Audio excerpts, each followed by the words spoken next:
You're listening to the Unwritable Rant podcast with your host, author, and occasional misanthrope, Juliette Miranda. Go to theunwritablerant.com and you can subscribe on iTunes or connect with the show on Facebook and Twitter.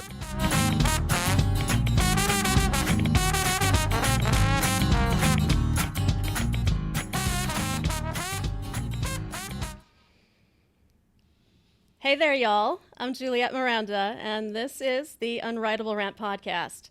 I'm doing things a little differently today. I've put my bourbon-soaked stories on hold, and instead I am bringing you probably one of my favorite people in the entire world. He is an expert on drive-in cinema, he's a writer, and he's the host of The Last Drive-In on Shudder. Y'all, this is Mr. Joe Bob Briggs. Hello. Hi. Thanks for having me. What are we doing here, Juliette? You don't even live here. We're like in a different planet from where you live. I mean, what are we doing here? Yeah, we had to drive through crazy fog to get out into Milwaukee. It was a little bit of a chore. This is different, very different. But you're here for a film festival, right? I'm here for the Twisted Dreams Film Festival, which is a fairly new horror film festival that started in Milwaukee about 3 years ago. And I'm doing my touring show, which is called How Rednecks Saved Hollywood. I normally, I don't like to do the show outside of the Deep South because it's a very Southern show. It is a redneck show. It's very politically incorrect. But I've started doing it in the North, and I give trigger warnings. Is that really necessary? You must be given a lot of trigger warnings. I mean, you never know. You never know. It's like a lot of my views are considered, throwbacks. And so, so if I get a bunch of millennials in there, or and I tell people, don't bring your kids. Do not bring your kids, because that'll get me in trouble too. So. Yeah, it's not quite what they expect. Yeah. Now, I have a little bit of a bone to pick with you here. Okay. And you love CHUD. Is that it? No, and it has nothing to do with the movie choices or anything like that. Okay. But it goes to the Dinners of Death special. You're doing a little bit of a rant on bourbon. And craft bourbon. I did a thing about craft bourbon. What you said was that anything over 8 years was punishing the mash. Oh, yeah. I mean, I understand that they have to sell the bourbon in Japan. And so, and the Japanese think the older it is, the better it is. If they could get 97-year-old aged bourbon, they would buy it and drink it, and they would pay thousands of dollars for it. But American bourbon, classic American bourbon. Now I know I'm talking to the expert. You're talking to a bourbon drinker. So you're gonna correct me here, but with the water and the climate of Kentucky and Tennessee, once you go past 8 or 9 years, it starts to decline, or at least level off. There's no reason to age whiskey, American whiskey. I'm only talking about American. I appreciate that. And then we send the barrels over to Scotland, and they they have a cold climate and a wet climate and different water. And they can go 18, 20, and it has an effect, But I think a lot of bourbon drinkers would agree with me. I don't. You don't agree with me. I have a bottle of Russell's 10-year sitting right over there. Okay, 10. Okay, 10. All right. Now, I'm just talking about the 18s and the 22s and stuff like that. Speaking of Russell's, I believe you called this what you drink when you don't want to admit to drinking wild turkey. I said that's what people do. That's the people that are down on wild turkey. The founder of Southwest Airlines, Herb Kelleher, died a couple months ago. He was in his 80s. He had some wild turkey every day at 5:30 p.m. or something for every day of his life. Okay. And smart man. And he was he would not have endorsed Russell's Reserve. He was strictly, the classic wild turkey guy. However, I tried some Russell's Reserve, and ever since then, I do prefer it over the regular wild turkey. I don't know what I mean. The master distiller at Wild Turkey, Russell, he's like 164 years old, At the least. and he's been he's been the master distiller for 120 of those 164 years. I don't know how long he's been doing it, but if he allows his name to be put on something, it's probably pretty damn good. It's like, I would say his palate is trustworthy. Well, I'll tell you what I will never question is your authority on drive-in movies. All. You should. There are guys who know more about it than I do. See, everyone thinks I'm the expert. There are guys who never leave their apartment. Okay, they watch 17 movies a day. And so they love to come to these events and stump me. With here's one I bet you haven't seen, Joe Bob.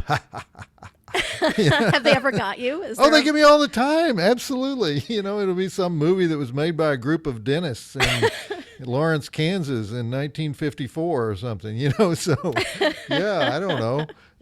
Well, it's fair to say you've been doing this for a while, and I love that it all started with a newspaper column. Yeah. At the time I started writing my column for the defunct Dallas Times-Herald, in 1980. Now I've forgotten when I started writing it. 82, I think. These movies were not considered acceptable subject matter for newspapers or TV stations or anybody. They were exploitation movies were just considered disposable trash, and so nobody reviewed them. So I was the only guy, and so the first thing I had to do was make sure that the editor of the paper didn't actually see that the column was in the paper, because editors, they don't read the paper. They look at the front page, they look at the front sports page, that's it, then they go have a scotch.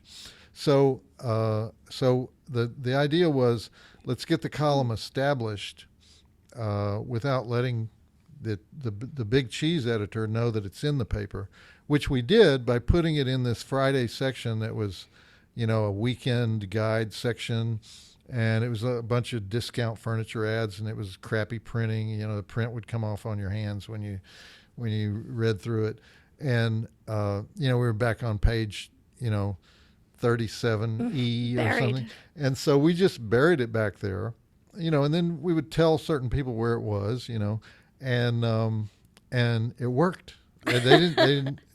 Nobody of any importance at the paper saw the column for at least 3 or 4 months, and they only saw it because it had become popular. So that's how that's how I got around the family newspaper thing, where you didn't review this type of movie. Now we keep using the phrase like exploitation cinema, B movies. Well, what exactly does that mean? Well, I don't like B movies. There was a guy who wrote a book called Kings of the B's, where he talked about all the great exploitation filmmakers. And I asked Roger Corman, Roger, how do you like being called one of the kings of the B's? And he says, I don't really like that. And I said, why not? And he says, well, because it implies there's an A movie and a B movie, and my movie is worse. My movie is cheaper, but it's not worse. And I said, well, how do you like being called king of the exploitation film? And he says, I love that. Because that's what they were all about. Exploitation means marketing. Mm-hmm. It's high concept marketing. That's what exploitation is. So when you see the poster, you know what that film is. And that's a great exploitation film. And usually it's outside the mainstream. It's something that Hollywood won't make. It usually goes against the culture. It's a little like professional wrestling. Exploitation films are a little like professional wrestling in that they're out to upset people.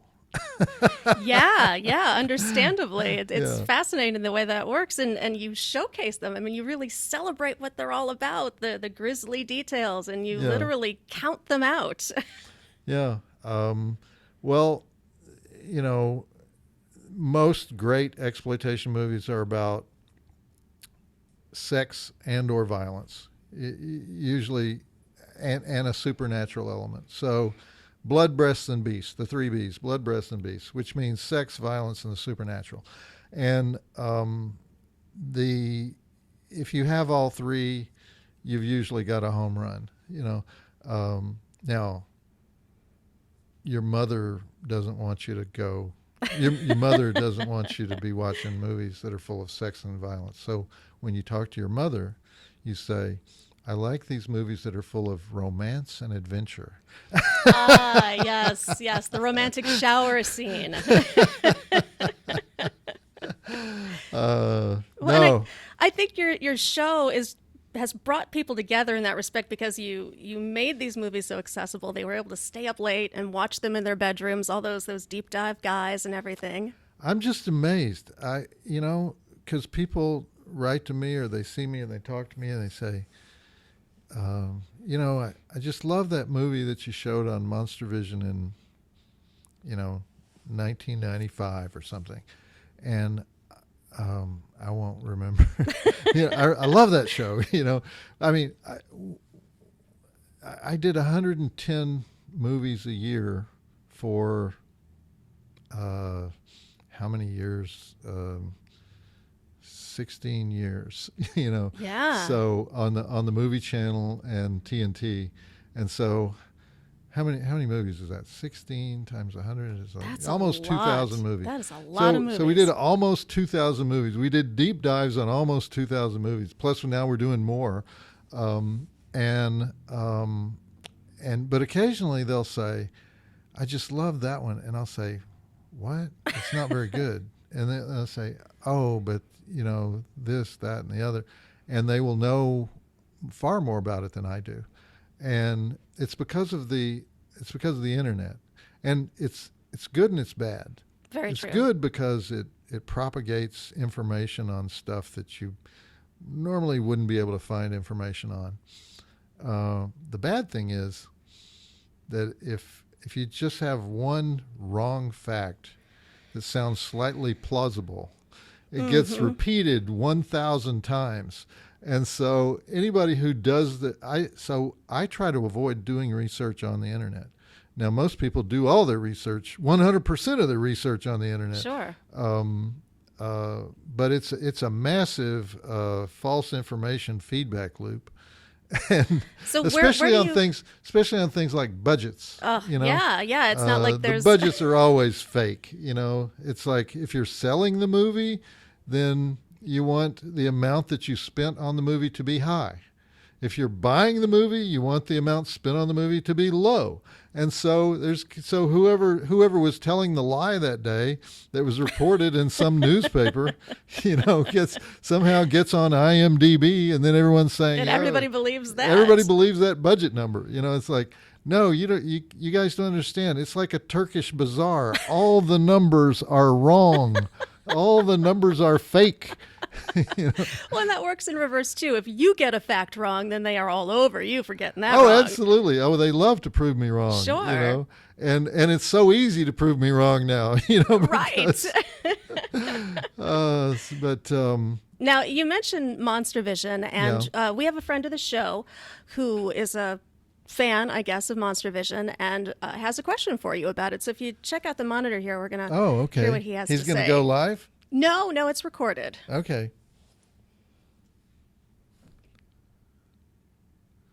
You're going to humiliate me here, right? Yes. Hi, I'm Gilbert Gottfried, and we finally meet Joe Bob Briggs.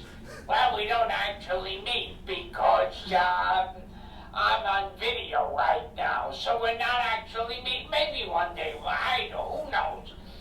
Anyway, if you remember, years ago, you were hosting a show that showed shitty movies on cable on the weekend. And if you remember, I was on an opposite cable channel where I was hosting up all night, showing shitty movies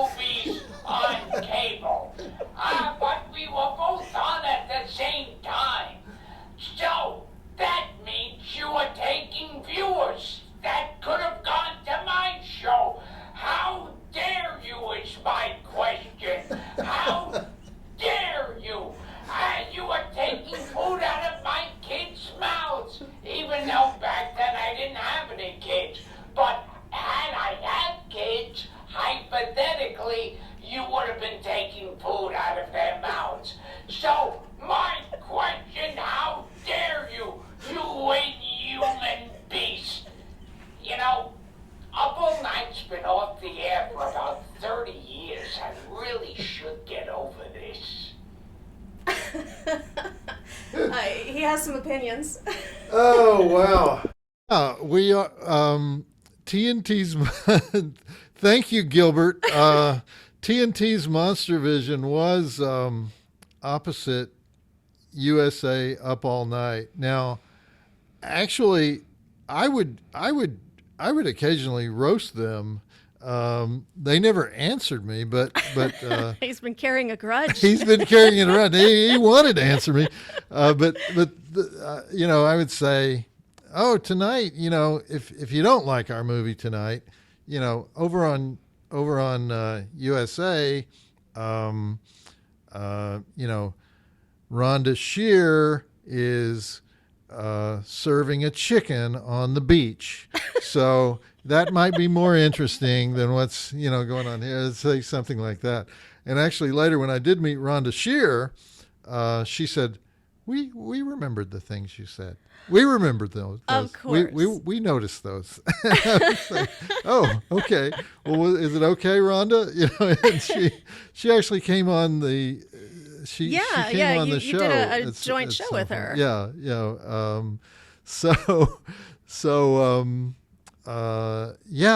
It was the age of hosting, wasn't it?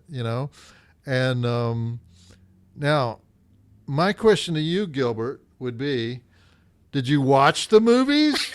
Did you watch the movies? Because I watched the shitty movies. And so, judging by some of the sketches that were done at the breaks of your shitty show compared to my shitty show, I think you were not watching the movies.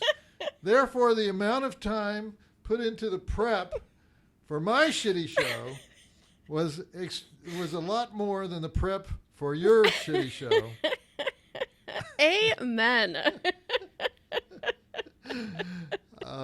Well, I don't think he has to worry now because you're on Shudder with The Last Drive-In. It's a streaming service, so you're not taking food out of his kids' mouths anymore. Yeah, we're actually going against the religion of streaming, though. Even though Shudder.com is a streaming thing, we're asking people to show up at a certain time every week,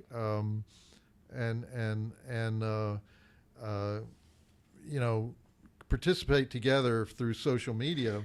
That is the best part of it. I feel like it's this great party. Half an hour before it starts, I'm online. There's a ton of people tweeting about it and just hanging out and having fun. I've never seen anything like that. It's so cool. Yeah, and when I go too far, or yes, when I like gross people out, or talk about something that's like a little too much raunchy for them, then they'll immediately start putting up the GIFs and the reactions to that, and say, here's my face when Joe Bob started talking about transsexual surgery. And it'll be, I know, I love it. And so you very quickly get a sense of what works and what doesn't on the show when I'm watching. Usually I'm too busy to actually pay attention to all the tweets, but Darcy the mail girl will send me the pressing questions that people have to have answered. Like last night, one of them was, is that Larry Cohen who's the window washer peeping Tom at the beginning of Cue the Winged Serpent? Well, no, it's not. I don't know why you would think that. He doesn't look anything like Larry Cohen. But, these questions will start trending on Twitter. Well, you know what trended on Twitter last night? The word shunting, because of the second Are you proud of movie, yourself? Society. Shunting, which if you've seen Society, and if you haven't, don't run to see it. There's a whole sequence called shunting that's just the most bizarre sequence in the world, and kind of the ultimate gross out sequence. And so we were saying the word shunting a lot, and and it started trending on Twitter. I saw that. I was laughing my ass off. It was the funniest thing I've ever seen. And I noticed that Darcy actually broke Twitter by tweeting too much. Twitter kicked Darcy off because I guess if you tweet too much, they think you're a bot. And so, okay. But everybody complained immediately, and so many complained that an actual live person at Twitter that's a miracle. saw the complaints come in and looked at it and said, oh, okay, well, we'll free her from Twitter jail. We'll free her. And so she was only off for, I don't know, 20 minutes, 30 minutes. Yeah, that's amazing. Because immediately there was this Free Darcy movement. Yeah. Yeah. I mean, it's the first time I've seen the internet used for good and not evil. Yeah. She calls herself an elder millennial. And if you're any kind of millennial, you're able to multitask that social media like crazy. You know, she can like do so many tweets per minute that I guess she maxed out the system. That's somehow. impressive.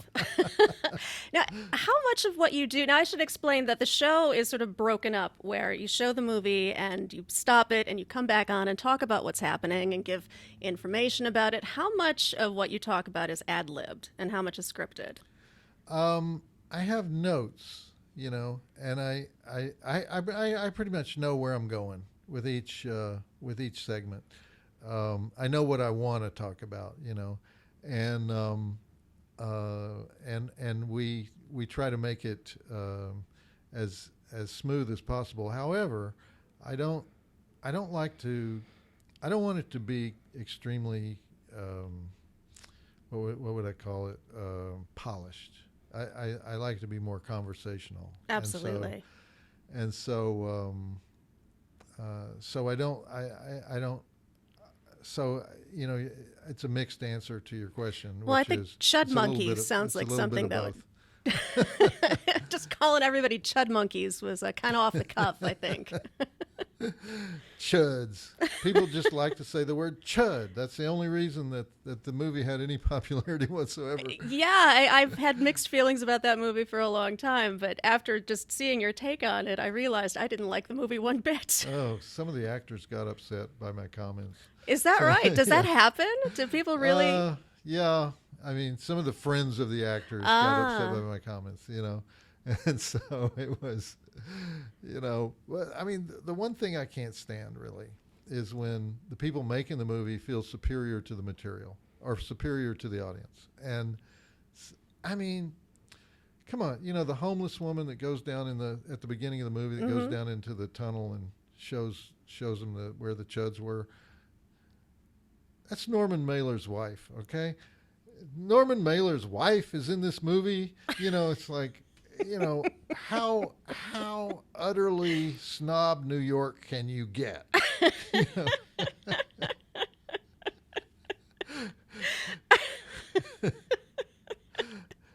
Now, do you get to pick the movies that you show? Is this all your call? There's a list. You know, first of all, there's the movies that Shudder has. There's the movies that they're about to license. There's the movies that they have the license, but it's going to run out in 6 months. They have the movies that they have the license, but the license is no good in Canada. There's movies that they have the license, but the license is no good in UK. You know, there's this huge complex spreadsheet that some guy named Mervyn has in some, you know, Warren in the Midwest. It has all the rules for which movies can be shown and which can't. And then occasionally I'll ask, I say, can you get this movie? Because we could really do a good show with this movie. And they'll say, yeah, we'll get right on that, Joe Bob. And then I'll never hear from them again. Never hear from again. So we're never going to see The Howling 7. That's not a thing. That I always ask for The Howling 7. I ask for Willard. I ask for there's a whole. I mean, everybody wants a Friday the 13th marathon, even though I already did a Friday the 13th marathon, you know, a long time ago, and everybody wants Friday the 13th Part 3. And the reason I'm sorry, they want Halloween 3. And the reason they want Halloween 3 is because they know how much I hate it. Yeah. And they love it. And that's that to them, that's the ideal show. Joe Bob hates this movie, and he's so wrong. And so we want him to show it. So, I've read really strange commentary about Halloween 3 because that's the Michael Myers less Halloween. that's the one that has no Michael Myers. Right. It has no Donald Pleasance. Yeah. It's got these exploding Halloween masks, you know. It's I read somebody saying that this was supposed to be a turning point, that it was never going to be there were never supposed to be sequels to it. It was going to stand alone. right. I don't know why they would go in that direction because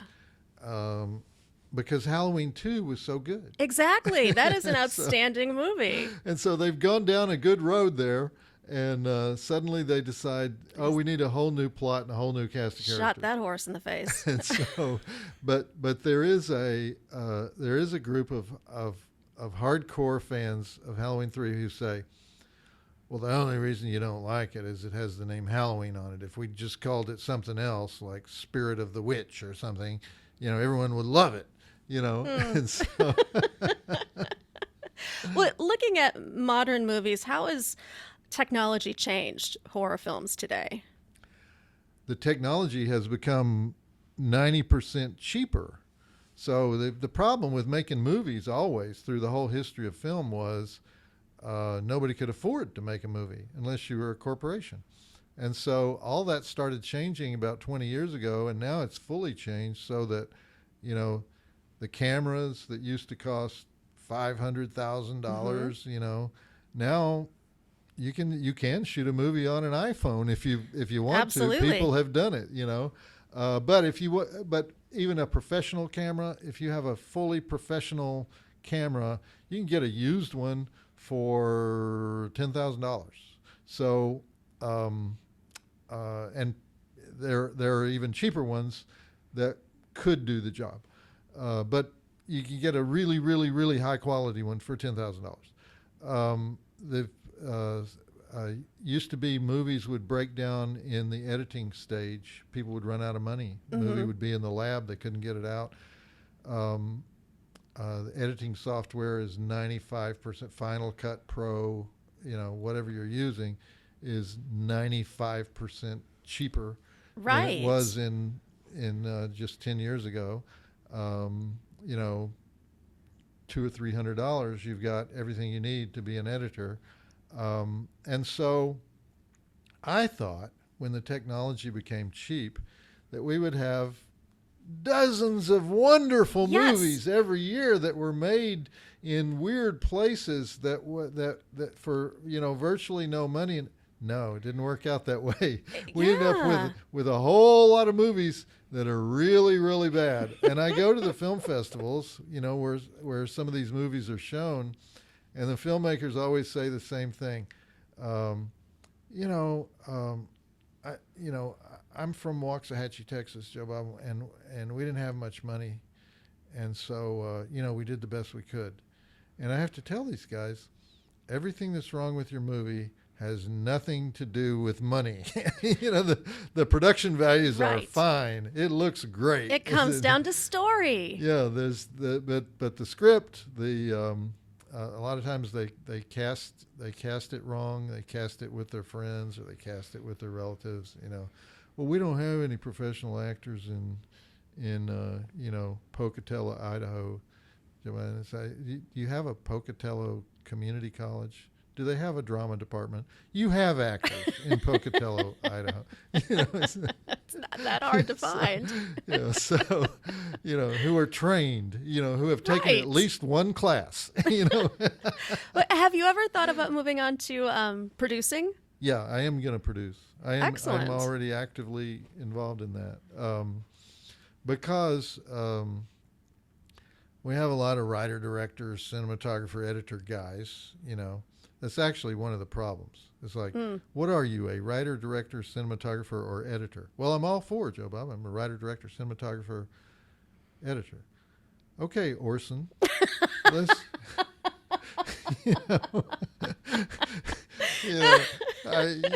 you're not. There's only 5 of those in history, okay? And if you are, then you shouldn't be here. You shouldn't still be working at Arby's. All right. So anyway, so yeah, I would like to produce and turn some of these really great, talented. Every once in a while, they have me host the Stephen King Dollar Baby Festivals. Yeah, I don't know if you're familiar with what those are, but if you're a student filmmaker and you want to make one of Stephen King's short stories, not his novels, but his short stories, into a movie, all you have to do is write him a letter, and he'll make you a contract for $1. And the contract says that you can make the short story into a movie, but you can never show it commercially. You can only show it at film festivals.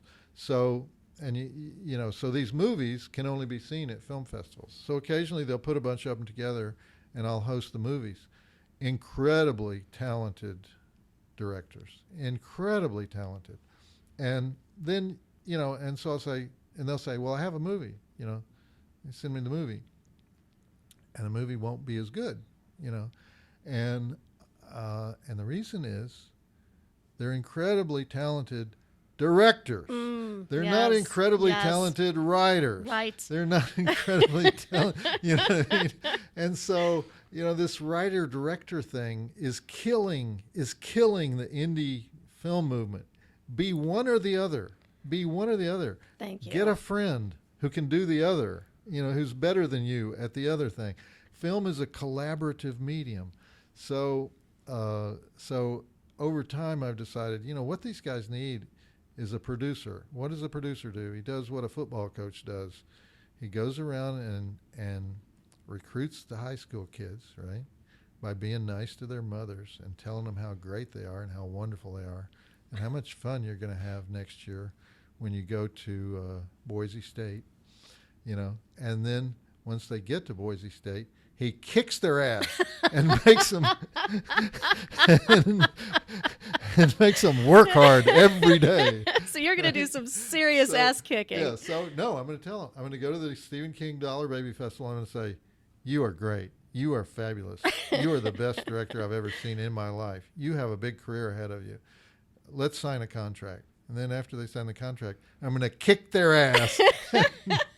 No, you're going to storyboard every fucking scene so I can see it before we do it. And this I want to see for sure.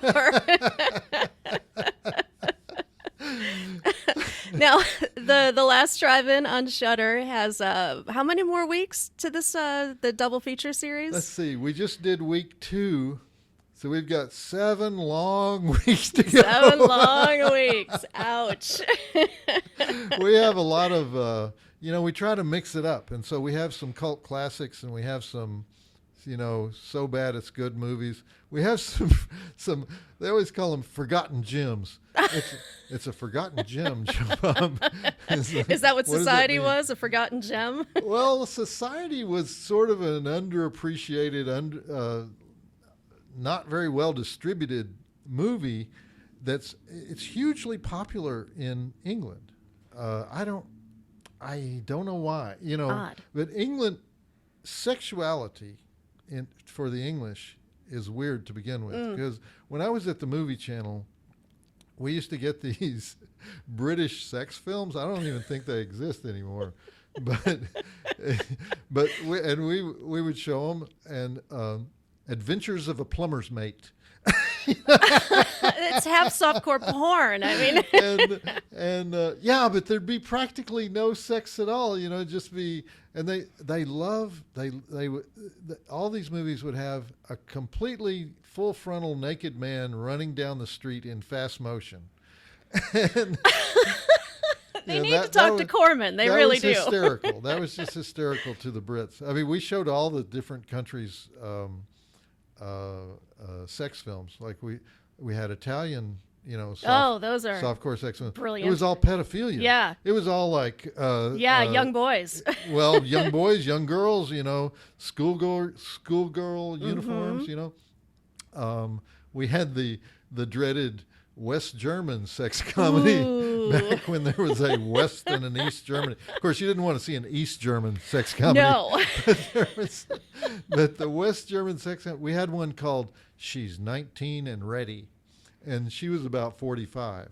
But And hesitant. You didn't want her to be ready. But anyway, every time we showed it, it got a huge rating. And Spanish sex films, Wild in Ibiza. That was one of them. Wild in Ibiza. They were say, is that a place? Is that a sex act? What's Ibiza? It's all of the above. It's like, So anyway, we try to show a variety of types of films, and sometimes that leads us into strange places like some of these 80s films. I thought I had seen every film in the 80s, and these films turn up. I don't know, they've been in somebody's garage or... It's the weirdest thing. And suddenly the film was made in 1984. It's never been released, never been seen, and we'll show it. And I love that it's back. I love that you're doing this. I love that it's an appointment event again. This is amazing. It's so cool. Well, I cannot thank you enough for joining me today. This has been such a treat for me. Well, thank you for, driving up to... absolutely. Milwaukee, no problem. I hope you live on the north side of Chicago. I'm from the south side, so I can handle either of them. Okay. Well, thank you, everybody, for tuning in today. This has been the Unwritable Rant. I'm Juliette Miranda, and this is Mr. Joe Bob Briggs.